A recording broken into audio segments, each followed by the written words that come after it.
Hindi mo sila pagkukulang sila pagbagal, maging sa mga posisyong pinansyal Panginoon. Nagdidiklara kami na increase sa lugar, maging sa kanilang mga kabuhayan, at maging ang kanilang pamilya o Diyos na patuloy mong iingatan. Lord, kaya mo Diyos na ang kasapatan patuloy nilang maranasan, ang kanilang mga tahanan ng Diyos ay patuloy na makakaranas ng iba yung pagdalo ng kapangyarihan. Maging ang kanilang pinsabayan, Panginoon, lahat ng kanilang mga tinatangkilik, mga kabuhayan, ay iyo, Panginoon, palalaguin ang iyo, O Diyos ito, O God, sasamahan, maging sa lahat, O God, ng mga negosyo, sa kanila, O Diyos, tinatangkilik sa buhay. Kalahin mo bawat isa, Panginoon, at kaya mo, Panginoon, na sa bawat pagpapala, O Diyos, na iyo pong binubuo sa kanila, maging pagpapala rin naman sila para sa iba. I declare health and I declare wealth, I declare promotion and grace in the Holy Ghost. At kaya mo, Panginoon, ang iyong kapayapaan, ang iyong kalakihan, ay patuloy na makita na bawat isang naranasan ka, at yan din ang Diyos mo ay lahat ng lugar sa aming harapan, mga biyaya ng Lord. Inikilala mo na, being God, na ikaw ang source ng lahat ng ito, ginamit mo na sila.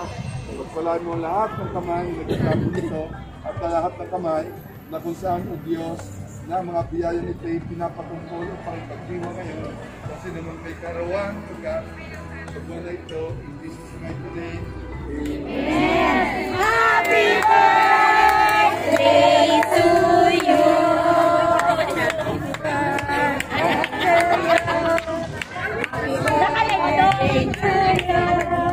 Happy birthday, happy birthday, happy birthday to you. Happy birthday to you. Happy birthday to you. Happy birthday, happy birthday, happy birthday to you.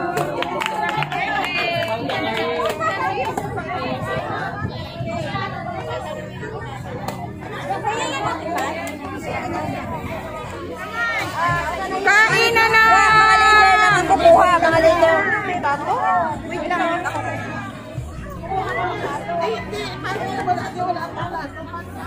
Marami tayong sabi. Hindi ko nga ako nagpasin na film yung ano.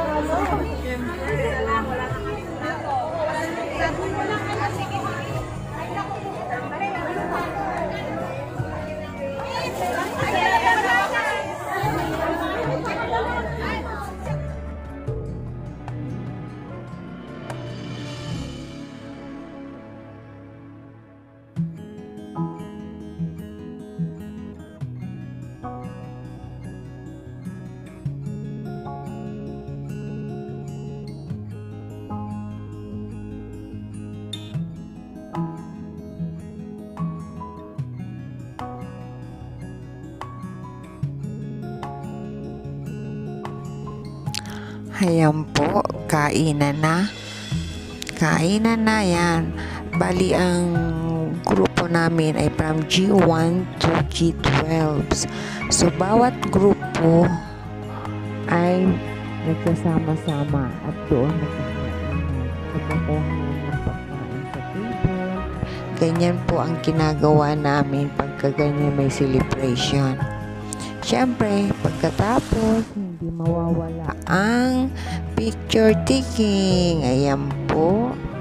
Pause, pause, pause. Ganyan po ang ginagawa namin.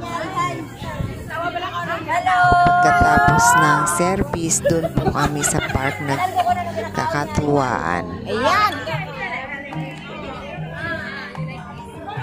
Yan ang pagkain ko, oh.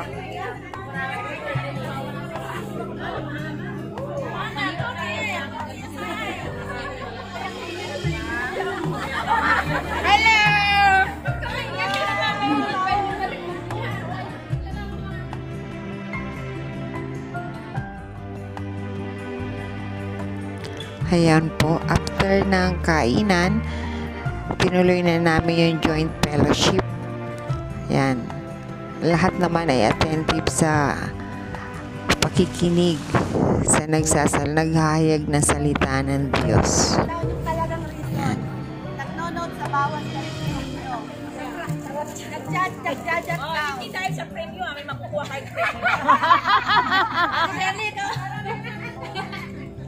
yung tanong ko. For sure.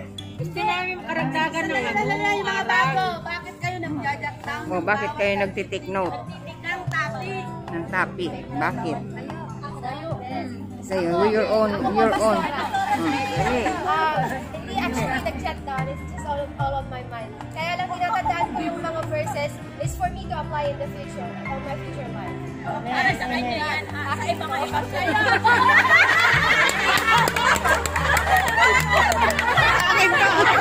Yes,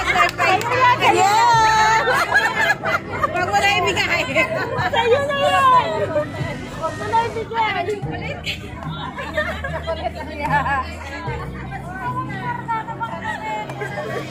Dahil parang pera mo sa Meron silang revelation. Revelation na yun. Nakadala ko na tayo.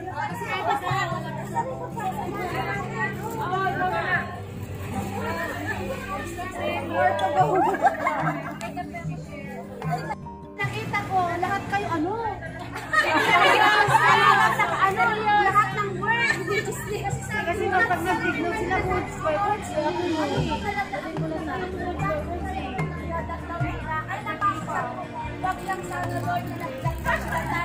Wala namang sagot na dahil sa premyo. Hindi. Walang sagot na dahil sa premyo.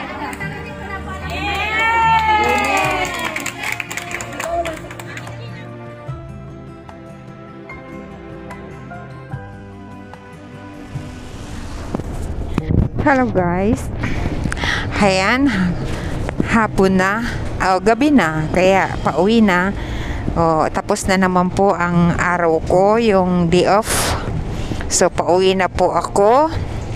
Nasa bus na. Natutuwa ako sa maghapong ito, nagmadaling umuwi. Masaya ang araw ko dahil naka-attend ako ng intercessory kaninang umaga. Kami ang nag-lead sa prayer intercessory kaninang 7:15 ng umaga. Then nasundan ng leadership training. Tapos yun, yung service kanina. Kasi na-live ko kanina yung service kaninang umaga.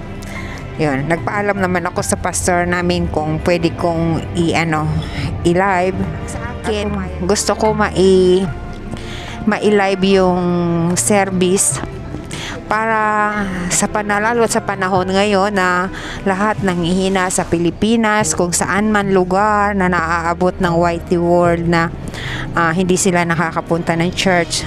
Through that service na inilive ko kanina, I pray na ang Lord na po ang bahalang mangusap sa inyo, may naitanim sa inyong seeds of word ng Panginoon. So yun lang po ang purpose ko doon. In-explain ko rin yun sa pastor namin na yun ang purpose ko. Kaya sa panahon ngayon, hindi kasi puro YT, isdaan tayo, isda. Hindi yung mahalaga, kasi ang akin lang may maibahagi through that preaching, may makuha kayo, yung makarinig kayo ng Word of God na magpapalakas. Yung kasi napaka-importante ngayon, Word of God. Kung wala tayong salita ng Diyos sa ating puso, in times of problem, down na tayo. Kaya napakahalaga talaga ng kahit once a week nakakapag-church tayo. Nare-recharge, di ba? Kung yung makina nga, yung sasakyan, nauubusan din yan ng gasolina kung hindi ang gamit, di ba? How much more ang tao? Hindi pwedeng puro work lang, hindi pwedeng enjoy. Mahalaga is yung salita ng Diyos. Ang makain natin, ma-feed and soul natin. Yon. So, marami pong salamat. Yun po ang God bless.